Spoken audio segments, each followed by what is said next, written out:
बेआईन निर्माण पर किए देइथिला प्रोत्साहन कहीं स्कूल रास्तार निर्माण होइथिला ही कोठरी अधा तदंत करी चिठी करी बसीगले बीडीओ और तहसिलदार सेपटे चिठी पर भी भंगा जाऊ नहीं अवैध निर्माण पीओ सरपंच को ऊपर कथा लदी दे हाथ टेकिदेले एबे भी नाना असुविधा भोगुंट राजनगर पंचायत सरकारी केन्द्र प्राथमिक विद्यालय शिक्षक और छात्र छात्री।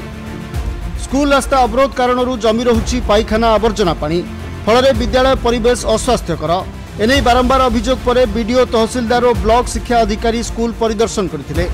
अपरिष्कार जल निष्कासन पर राजनगर पंचायत को निर्देश देते जहां कार्यकारी होइतिला किंतु वर्षा फल पुणी समान स्थिति उपजिथिला। तेणु बीडीओ सही जगार ट्रेस मैप और विद्यालय जगार तदंत करने तहसिलदार को निर्देश देते तदंत पर ताहा संपूर्ण अवैध निर्माण और यहाकू तहसिल रेकर्डभुक्त करा जाई नाही किंबा तहसिलदार को अनुमति निया जाई नथिबा जणा पड़िथिला।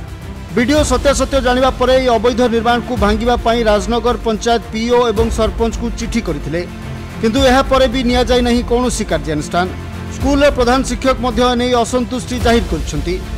जो प्रथम कंस्ट्रक्शन आरंभ है कमिटी लोक को मु कमिटी को डाकिकी गोटे एप्लिकेशन नहीं बीडीओ को दे प्राय 2टा खंडे एप्लिकेशन ब्लॉक को दिखाई मु सांगे सांगे से दिन मत बीओ फोन कले मु सांगे सांगे नहीं पट्टा दे ट्रेस मैप नहीं मो पाख बाहर परिवेश तो खराब अस्वच्छ तेणु आम सेमती आसुचे पिला जमी आम शिक्षक शिक्षयित्री भी सेमती आसुन।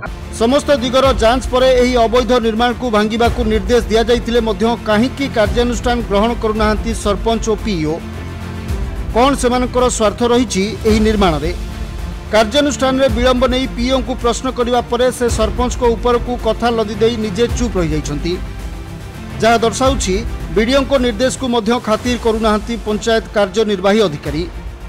देखा जाऊ राजनगर बीडीओ एही मनमुखी कार्यकलाप उपरे पीओ और सरपंच को विरुद्ध रे कौन कार्यानुष्ठान नेउछंती और अवैध निर्माण को केबे भांगुछंती।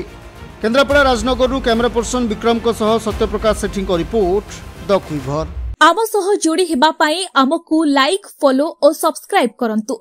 अधिक अपडेट पाई विजिट करंतु आम वेबसाइट thequiver.in।